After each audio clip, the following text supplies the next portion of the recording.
Lachlan, when we talk about carbon markets are a way that we can actually help farmers and bring together capital. Really important way that we bring together buyers and sellers. So you mentioned that Australia actually created our own carbon market. So I'm going to ask you to share a little bit about the Australian carbon market environment and why is it a little bit different? What makes an Australian carbon credit that little bit special?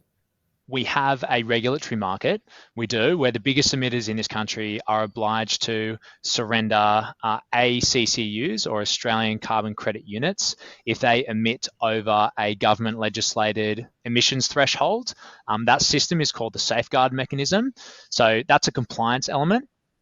But the way that those credits are generated actually looks a lot more like an international market. So that mentioning before, where you're recognizing the actual drawing down of carbon from the atmosphere, or you're preventing it from being emitted in the first place.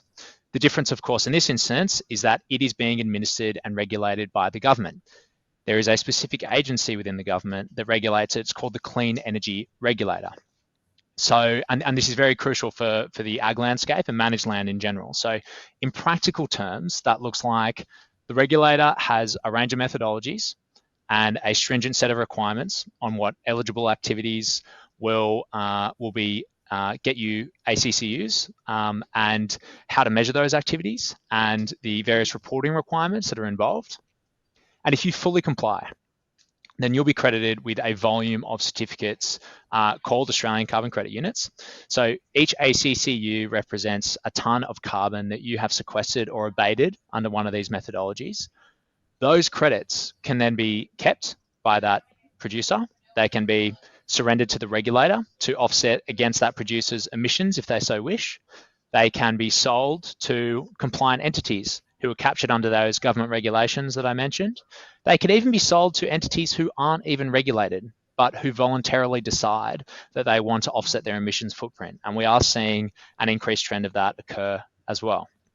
So the marketplace, as you mentioned, Natasha, that marketplace of buying and selling ACCUs is actually still very much in its infancy in this country. So it's largely happening through brokers, or it's happening in a fashion that we would term at the bank over the counter, which simply means it's being privately negotiated. So they're privately negotiated sales between counterparties. What are the methodologies? What activities are eligible? So I'm going to keep it really high level, and I don't want to send anyone to sleep by getting too technical. I'll just touch on the key ones I think that are very relevant to agriculture in particular and managed land. So there are a range of opportunities for the land sector to sequester carbon, just as a business as usual production state. There's also opportunities to track and measure additional carbon that's being sequestered through land managed change, and ACCUs can be issued from the regulator for those. So these methods include regenerating native vegetation that's been suppressed through human-induced activities. So doing things like reducing grazing pressure on historically quite heavily grazed pastoral land, fencing off particular areas to allow regrowth to occur or managing regrowth, etc.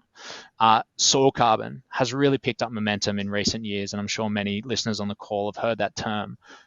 In terms of both interest, it's picked up, but in terms of practical registrations as well. So there's that's basically sequestering carbon into the soil via pastures, measuring that impact over time.